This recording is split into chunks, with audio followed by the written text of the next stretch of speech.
দেশের মহানায়ক আর যে আবু সাঈদ।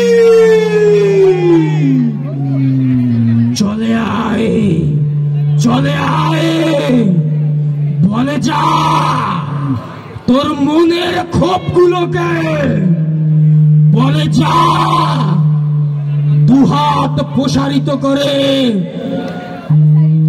বুক পেতে দেওয়া তোর সেই মনোবল শক্তির অদৃশ্য অজানা গল্পকে বলে যা, বুঝিয়ে যা তোর বুক পাতার গল্পের নেপথ্যে কে ছিল।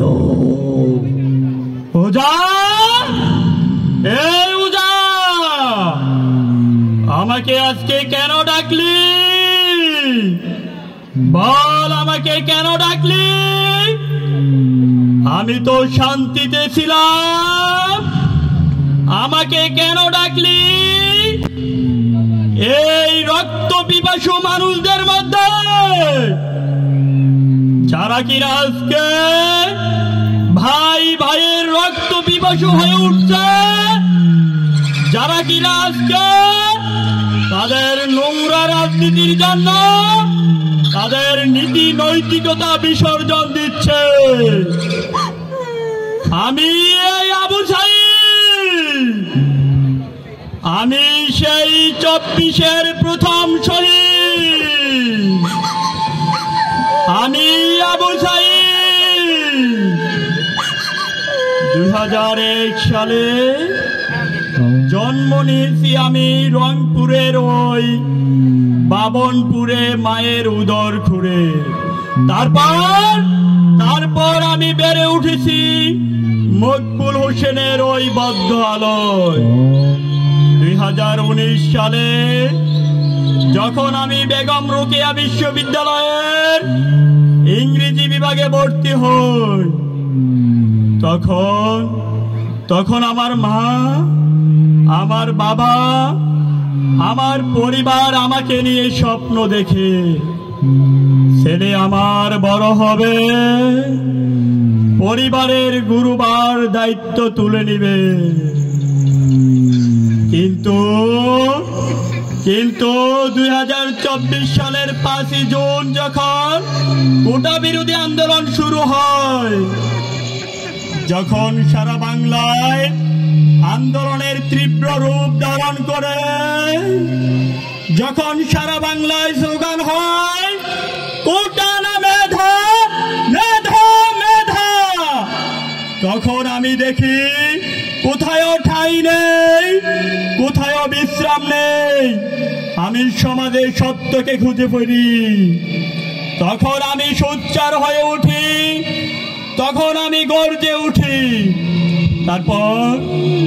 তারপর আমি 15 জুলাই ফেসবুকে একটি পোস্ট করি 69-এর সেই মহান শহীদ ডক্টর শামসুজ্জোহা স্যারকে স্মরণ করে, এই বাংলার শিক্ষকদের উদ্দেশ্য করে যে আপনারা পাশে থাকেন, আপনারা ছাত্রদের পক্ষে থাকেন।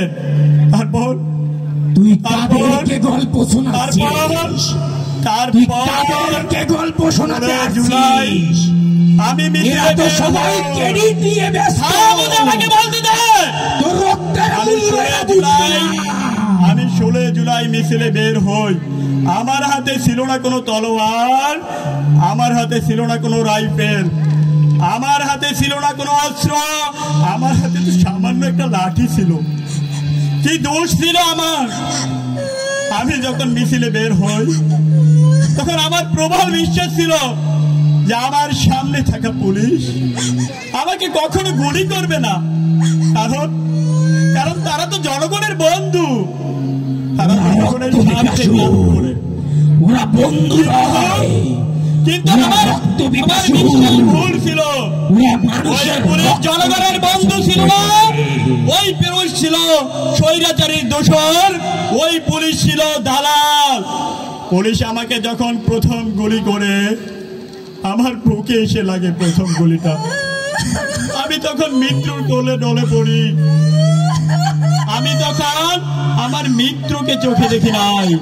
আমি তখন আমার চোখে দেখছি এই স্বাধীন বাংলাদেশকে, আমার চোখে দেখছি স্বৈরাচার মুক্ত বাংলাদেশকে, আমি আমার চোখে তখন দেখছি এই আমার স্বপ্নের বাংলাদেশকে।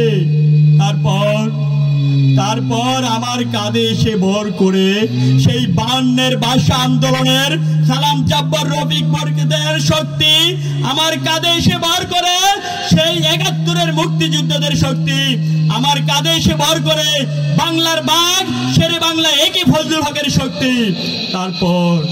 তারপর আমি আবার উঠে দাঁড়াই, আমি আমার বাহুকে প্রসারিত করে পুলিশের সামনে দাঁড়াই এবং বলি, বুকের ভিতর অনেক জ্বর, বুক পেতেছি, গুলি কর। তারপর ওই জানোয়ার পুলিশ আমাকে দ্বিতীয়বার গুলি করে। তারপর আমি ঢলে পড়ি মিত্রর কোলে। কি দোষ ছিল আমার? কি দোষ ছিল? আমাকে কেন হত্যা করা হয়েছে? আমার বাবা মার স্বপ্নকে কেন হত্যা করা হয়েছে? ওঝা, আমার সেই স্বৈরাচার মুক্ত বাংলাদেশ আজকে কোথায়? আমার সেই স্বাধীন বাংলাদেশ আজকে কোথায়, যার জন্য আমি প্রাণ দিয়েছি? ওঝা তুই আজকে থাম, ওঝা আমাকে বলতে দে, আমাকে তো তাড়াতাড়ি ডাকিস না, আমাকে বলতে দে।